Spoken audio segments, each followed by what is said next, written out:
नमस्कार। Crime spot में आपका स्वागत है। मैं डॉक्टर वरुण उपाध्याय। आज हम क्राइम स्पॉट में बात करेंगे जयपुर में सुखदेव सिंह, जो करणी सेना के राष्ट्रीय अध्यक्ष थे, जिनकी 5 दिसंबर को उनके आवास पर हत्या कर दी। इस हत्या में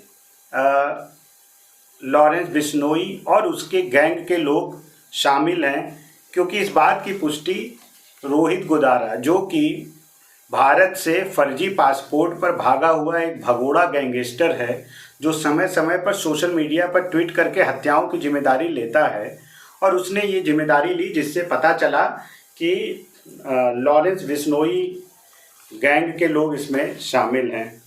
और लगातार सोशल मीडिया पे वो ट्वीट करके इस हत्याकांड से जुड़ी कारण हत्या का बता रहा था और खुद जिम्मेदारी ले रहा था। इसी बीच इसने एक ट्वीट किया, और उस ट्वीट में 5 दिसंबर को सुखदेव सिंह की हत्या में शामिल अपने एक साथी की मौत पे श्रद्धांजलि व्यक्त किया। ये उसे अपना साथी बता रहा है और बता रहा है कि तुम्हारी शहादत हम कभी भूल पाएंगे नहीं। और उसके बाद जयपुर पुलिस कमिश्नर भी यही कह रहे हैं कि क्रॉस फायरिंग में उनका तीसरा एक साथी मारा गया, दोनों भागने में कामयाब रहे। यदि परिस्थितियों को देखें और कारण को देखें तो जयपुर पुलिस कमिश्नर की बात और सीसीटीवी फुटेज एक दूसरे को समर्थन नहीं दे रहे हैं, दोनों एक दूसरे के विपरीत हैं। आप सीसीटीवी फुटेज में एकदम साफ देख सकते हैं कि नवीन शेखावत, जिसको कि दोनों शूटर वहाँ पे एक बकरा बना के ले गए थे, क्योंकि सुखदेव के घर में एंट्री बहुत आसानी से नहीं मिलती, तो उसको बकरा बना के ले गए थे वहाँ नितिन फौजी और रोहित राठौर। और इन लोगों ने, आपने देखा होगा कि सुखदेव सिंह की हत्या, यानी सुखदेव सिंह को गोली मारने के बाद नवीन शेखावत को भी गोली मारी।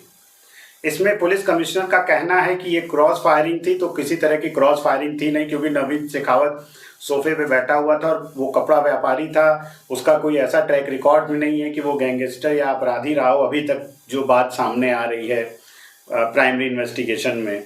तो उसको तो कुछ समझ में ही नहीं आया, क्योंकि अचानक से ये नितिन फौजी उठ के और सुखदेव सिंह पे गोलियां चलाने लगा। अब एक सवाल ये उठता है कि नितिन फौजी या रोहित राठौर ने नवीन शेखावत को क्यों मारा? तो आपको हम बता दें कि नवीन शेखावत अगर इस तरह की किसी साजिश में उनके साथ शामिल होता तो वो वहाँ जाता ही नहीं, क्योंकि नवीन शेखावत का कोई ऐसा क्रिमिनल हिस्ट्री नहीं रहा है कि वो बहुत बड़ा गैंगस्टर रहा, तो कोई अपने आप को वहाँ उलझाने नहीं जाएगा। ख़ास तौर से अपराधियों का एक ट्रेंड है, गैंगस्टर्स का एक ट्रेंड है कि वो ऐसा क्यों करते हैं। वो नवीन शेखावत को वहाँ बकरा बना के एक एंट्री पास बनाकर ले गए, और चूँकि इन लोगों ने एक साजिश के तहत नवीन शेखावत से दोस्ती की थी, जिससे कि वो पहुँचना चाहते थे सुखदेव के करीब, इसलिए इनकी दोस्ती थी। फ़ोन नंबर रहा होगा, बातचीत होती रही होगी, तमाम चीज़ें थी, आते वक्त भी बात हुई होगी, जाते वक्त भी बात हुई होगी फ़ोन से। तो दोनों शूटरों को, रोहित राठौर और नितिन फौजी को लगा कि यदि नवीन शेखावत जिंदा बचेगा यहाँ, तो विद इन सेकेंड वो मेरे फ़ोन नंबर दे देगा, तुरंत सर्विलांस पे लग जाएगा, और हम लोग स्टेट के बाहर, जो एक गैंगस्टर अक्सर यही करते हैं कि हत्या करने के बाद बस स्टैंड, ट्रेन, टेम्पो पकड़ के तुरंत बाहर जाना चाहते हैं, प्राइवेट गाड़ियाँ छोड़ के। तो उनको लगा कि हमारी पहचान तुरंत उजागर हो जाएगी, और यदि नवीन शेखावत मारा जाता है तो पुलिस को, चूँकि सीसीटीवी फुटेज था तो बचना था नहीं, यहाँ वहाँ खोज ही लेते, सीसीटीवी फुटेज को मैच कराया जाता, पता चल जाता एक दूसरे से लिंकअप करके कि ये कहाँ से चले थे, क्या मामला था। तो इनको अपनी आईडी कुछ छुपानी भी नहीं थी, क्योंकि इनका जो बॉस है रोहित गोदारा, उसने हत्या की जिम्मेदारी ले ही ली, तो अब कुछ छुपना ही नहीं था। लॉरेंस बिश्नोई इसलिए चुप बैठा हुआ है क्योंकि वो जानता है कि यदि मैं अपने ऊपर जिम्मेदारी लूँगा तो सारी आफत मेरे ऊपर आ जाएगी, क्योंकि जेल में बैठ के वो चिकन बिरयानी खा रहा है और वहाँ से अपने गैंग का पूरी तरह संचालन कर रहा है, और जेल प्रशासन इससे बेखबर तो नहीं कह सकते, बिना जेल प्रशासन की मदद के कुछ हो ही नहीं सकता। उन्हीं की मिली भगत से तो अपराधी वहाँ आराम करते हैं। कोई किसी की एक हत्या करता है, वो जेल जाता है, चूँकि जेल में मौज है तो उनको फ़र्क नहीं पड़ना है। फ़र्क तो तब पड़े जब लगे कि अब ये हाथ पैर जोड़ के भीख मांग रहे हैं कि मुझे जेल से किसी तरह बेल मिल जाए, अब मैं सुधर जाऊंगा। लेकिन ये वहाँ मौज कर रहे हैं, इसीलिए ये अपना गैंग चलाते हैं, हत्याएं कराते हैं फिलहाल। तो इन्होंने नवीन शेखावत को इसीलिए मारा कि यदि मारेंगे नहीं तो विद इन 10 मिनट हमारी पहचान उजागर हो जाएगी और पता नहीं शायद हम स्टेट क्रॉस करके कहीं भाग पाएंगे या नहीं भाग पाएंगे।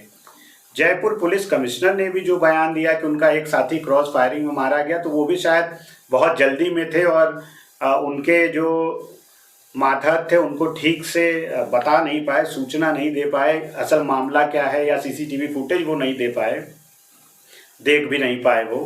क्योंकि आप देखेंगे तो सीसीटीवी फुटेज में नवीन शेखावत चुपचाप बैठा है और अचानक से 2 गोलियां सुखदेव सिंह को मारने के बाद फिर तीसरी गोली नवीन शेखावत को मारी जाती है। फिर नवीन शेखावत भाग के टेबल के पास जाता है तो 3 गोलियां उसके पीठ में मारी जाती हैं। और यदि नवीन शेखावत इन गैंगस्टर्स से मिला होता, इनका साथी होता, तो जब नितिन फौजी गोलियां चला रहा था तो नवीन शेखावत उठ के उसके पिस्टल को पकड़ने का प्रयास नहीं करता।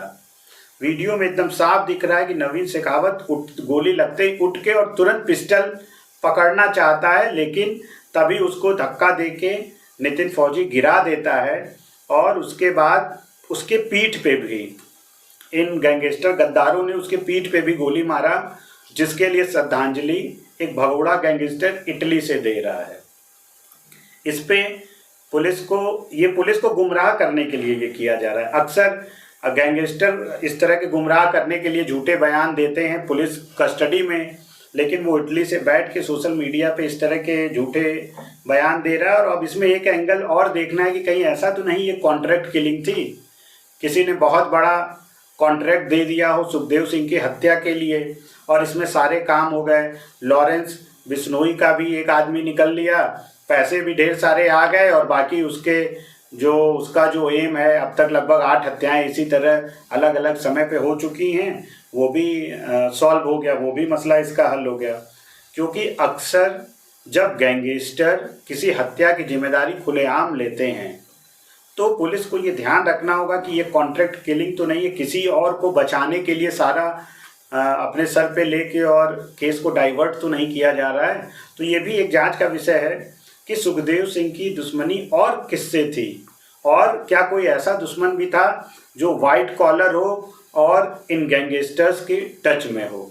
हालांकि अब वहाँ सरकार बदल गई है और वहाँ के राज्यपाल श्री कलराज मिश्रा जी ने तुरंत एक्शन लिया और इस पर वो निगाह भी बनाए हुए हैं। एडीजी क्राइम को इसकी जांच सौंपी गई है। एडीजी क्राइम सारे पहलुओं की जांच कर रहे हैं, लेकिन देखना होगा कि इन दोनों शूटर्स और बाकी इनके गैंग मेंबर्स का क्या हाल होता है।